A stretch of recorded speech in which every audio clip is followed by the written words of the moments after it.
Дүйсенбі күні комиссияның отырысында таныстырылған салыстырмалық кестелердегі барлық ұсыныстардың негізінде түзетулердің жиынтық жобасын әзірлеу туралы шешім қабылданған болатын. Осыған орай, Конституцияның жаңа редакциясының жобасы туралы толық түсінік қалыптастыру үшін барлық ұсынылған өзгерістер мен толықтырулар өзара біріктіріліп, келісіліп, ата заңның мәтініне енгізілді. Қолданыстағы негізгі заң преамбуладан 9 бөлімнен және 101 баптан тұрады. Ұсынылып отырған жобада преамбула 11 бөлім және 104 бап қамтылған. Екі жаңа бөлім пайда болды. Олар халық кеңесі және Конституцияға өзгерістер мен толықтырулар енгізу деп аталады. 4 бөлімнің атауы өзгертілді.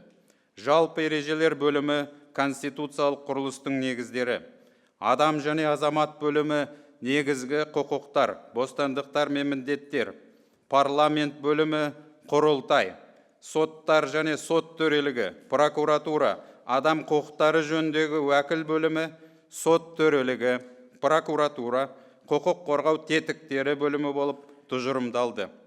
77 бапқа түзетулер дайындалды. Бұл Конституция мәтінінің 84%-ын құрайды. Осылайша, өзгерістер мен толықтырулар негізгі заңның барлық бөлімдерін қамтиды деп айтуға болады. Құрметті сарапшылар, Конституция бөлімдерінің атауларын өзгерту, немесе баптардың мазмұнын нақтылау жай ғана редакциялық түзету емес.